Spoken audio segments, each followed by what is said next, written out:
పట్టుదల, ఓపిక, సహనం. ఈ 3 మాటలను మనం నిత్య జీవితంలో వింటూనే ఉంటాం. వీటిని మాటలు అనే కంటే కూడా నిజ జీవిత సత్యాలు అంటేనే మంచిది.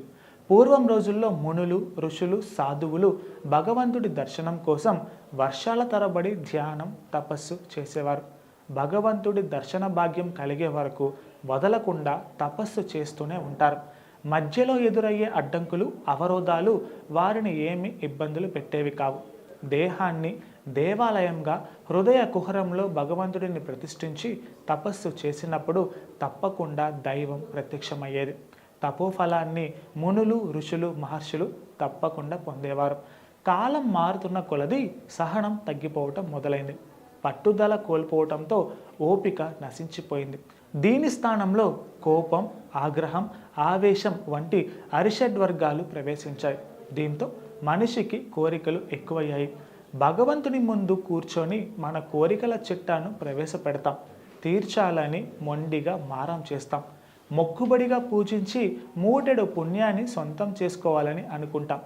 భగవంతునికి సేవ చేయాలే కానీ కోరికల చిట్టాను ప్రదర్శించకూడదని పండితులు చెబుతున్నారు.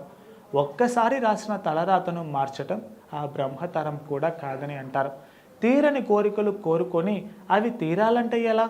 మనం ఈ జన్మలో అనుభవిస్తున్న పాపపుణ్యాలన్నీ గత జన్మలో చేసిన కర్మల ఆధారంగా వచ్చిన ఫలితాలే కదా అని అర్థం చేసుకోలేం. మానవ మాతృలమైన మనకు ప్రధానంగా ఉండవలసింది కోరిక కాదు, ఓపిక.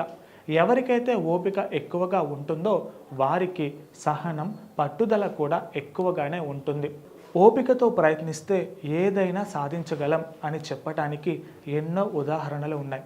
భగవంతుడు ప్రత్యక్షమైతే కోరుకోవలసింది ఆయన చరణాల వద్ద స్థానం కల్పించాలని కోరుకోవాలి తప్పించి భౌతికమైన కోరికలకు తావివ్వకూడదు. కృష్ణ భగవానుడు వేద విద్యను సాందీప మహర్షి వద్ద నేర్చుకున్నారు. గురుదక్షిణగా ఏం కావాలని సాందీప మహర్షిని అడగగా సాందీపుడు చనిపోయిన తన కుమారుడిని బతికించి ఇవ్వమని కోరుకుంటాడు. శ్రీకృష్ణుడికే గురువుగా ఉన్న సాందీపుడు గురుదక్షిణగా కుమారుడిని బతికిస్తే చాలని కోరుకున్నాడే తప్పించి తన సొంత కోరికలు కోరలేదు. మానవ మాత్రమైన మనం ఎంత చెప్పండి? మనిషి జన్మ ఎత్తినందుకు ఆ జన్మను సార్థకం చేసుకోవాలి. అందుకే ఎలాంటి కోరికలు కోరకుండా దైవ సేవ చేయటం ఒక్కటే ఉత్తమం అని తెలుసుకోవాలి. భగవంతుడిని ఓపికతో పూజించాలి, అర్చించాలి, ధ్యానించాలి. ఓపికతో మనిషి ధ్యానం చేసి భగవంతుడి పట్ల మనసును లగ్నం చేస్తే నీటి రుచిలోనూ భగవంతుడిని అనుభవిస్తాడు. ఇంకా విడమర్చి చెప్పాలంటే ఒక విత్తనాన్ని భూమిలో నాటినప్పుడు ఆ విత్తనాన్ని చీమలు తినాలని చూస్తాయి. మొలకలు వచ్చినప్పుడు పక్షులు తినాలని చూస్తాయి.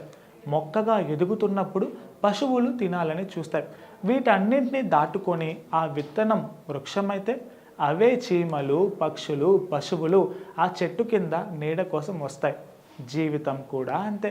మనం కూడా వృక్షంగా మారేంత వరకు ఓపికతో వేచి చూడాలి. Please subscribe to the channel and download the Politicos app from the links in the description.